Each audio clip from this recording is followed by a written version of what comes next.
आज हम लोग डिस्कस करेंगे helical path of a moving charge particle in a uniform magnetic field.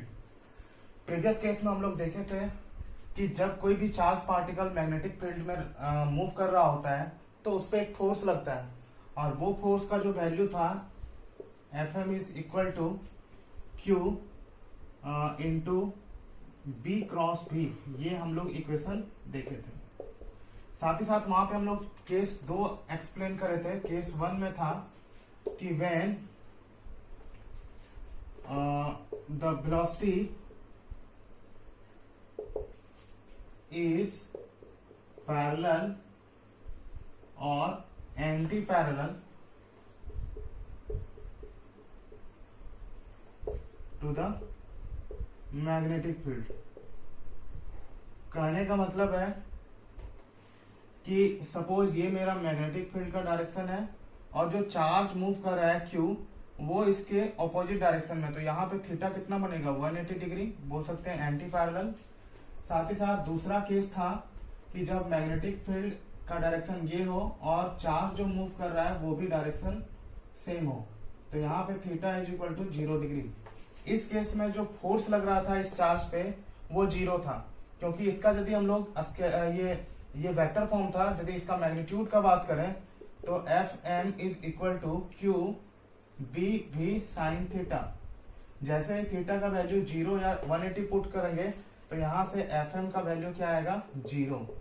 यानी इस समय जो ट्रेजेक्ट्री होगा मूविंग चार्ज पार्टिकल का वो कैसा होगा, अ स्ट्रेट लाइन। कहने का मतलब है जब कोई भी चार्ज मूव कर रहा होगा मैग्नेटिक फील्ड में पैरेलल या एंटी पैरेलल, तो वो मैग्नेटिक फील्ड उस पर जो फोर्स एक्सर्ट करेगा वो कितना होगा 0। यानी कोई फोर्स एक्सर्ट नहीं करेगा, इसीलिए जैसा पाथ होगा उसका उसी डायरेक्शन में वो चला जाएगा। यानी बोल सकते हैं जैसे स्ट्रेट लाइन में मूव कर रहा था वो स्ट्रेट लाइन में ही मूव करता चला जाएगा। तो ये मेरा था पहला केस। दूसरा,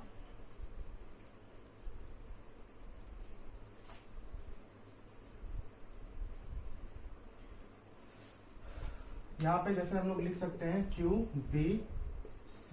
बी भी साइन थीटा, इक्वेशन नंबर 2, जब मैग्नीट्यूड का बात करेंगे।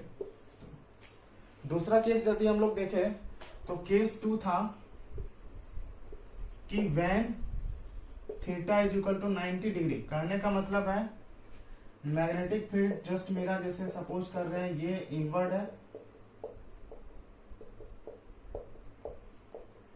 क्रॉस मेरा क्या दिखाता है इनवर्ड मैग्नेटिक फील्ड को, तो मेरा मैग्नेटिक फील्ड इनवर्ड है और कोई चार्ज पार्टिकल इस मैग्नेटिक फील्ड में इसके परपेंडिकुलर।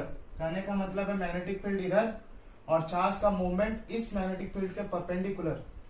तो हम लोग डायरेक्शन फाइंड करने के लिए कि फोर्स का डायरेक्शन क्या होगा, हम लोग यूज करते हैं राइट हैंड पाम रूल और वहां से बता सकते हैं मैग्नेटिक फील्ड का डायरेक्शन इनवर्ड है और वेलोसिटी राइट साइड, तो जो फोर्स लगेगा वो किधर लगेगा, ऊपर की तरफ लगेगा। और साथ ही साथ ये हम लोग पढ़े थे जिस समय थीटा 90 होगा, यहाँ पे थीटा क्या है, थीटा है angle between V and B, जो कि यहाँ पे कितना है 90 डिग्री।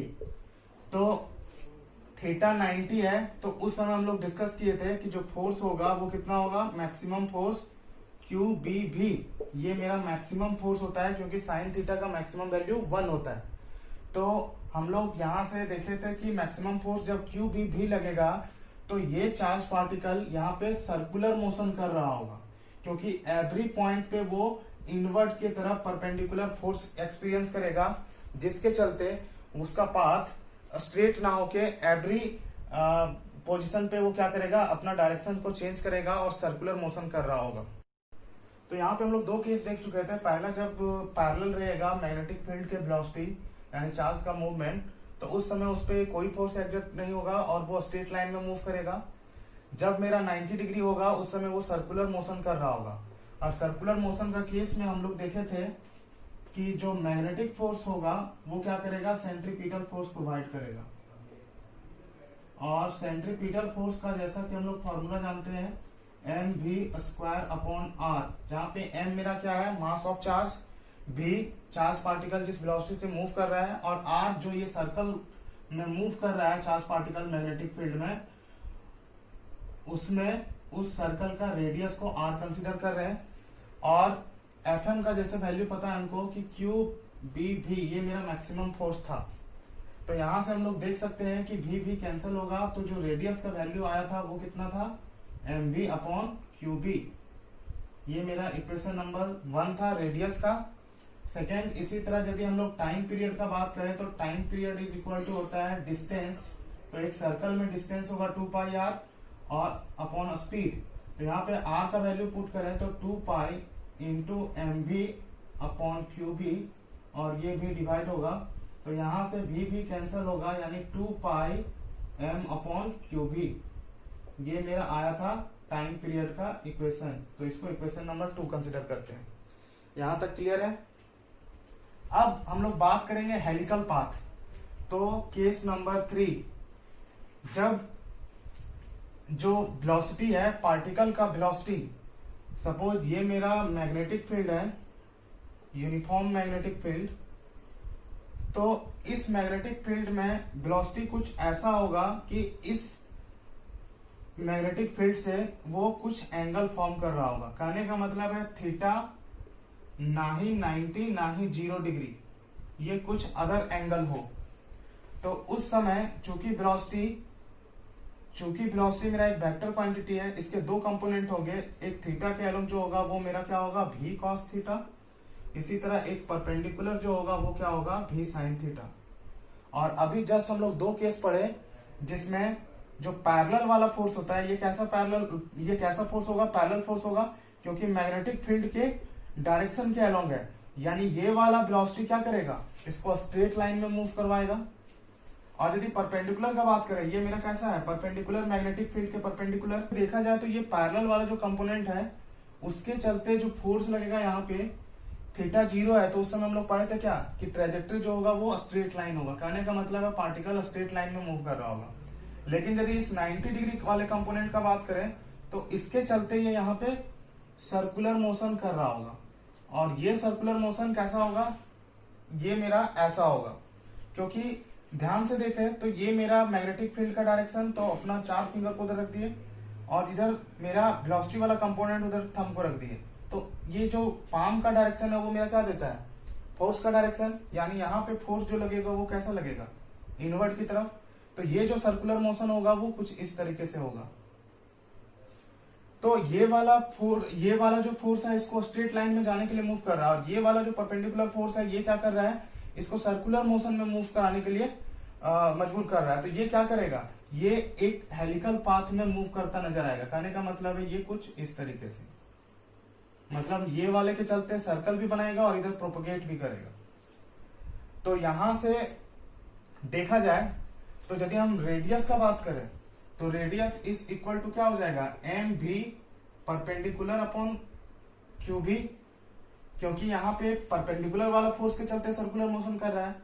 तो भी परपेंडिकुलर का वैल्यू कितना हो जाएगा, भी साइन थीटा। तो यहाँ पे एम भी साइन थीटा अपॉन QB। तो हेलिकल पाथ के लिए मेरा जो रेडियस का वैल्यू होगा वो होगा एम भी साइन थीटा अपॉन QB। इसी तरह टाइम पीरियड का बात करें तो t इज इक्वल टू होता है 2 पाई r के जगह पुट कर सकते हैं एम भी साइन थीटा और अपॉन QB और इंटू v। और यहाँ पे भी v कौन सा होगा, साइन थीटा परपेंडिकुलर। तो साइन थीटा v और ये v साइन थीटा दोनों कैंसिल हो जाएगा, तो आंसर आएगा क्या, 2 पाई m अपॉन QB। तो हेलिकल पाथ के लिए टाइम पीरियड का वैल्यू 2 पाई m अपॉन QB और रेडियस का एम भी साइन थीटा अपॉन QB। अब बात करेंगे हम लोग यहाँ पिच का। यहाँ पे बात करेंगे पिच का। तो पिच होता है हॉरिजॉन्टल डिस्टेंस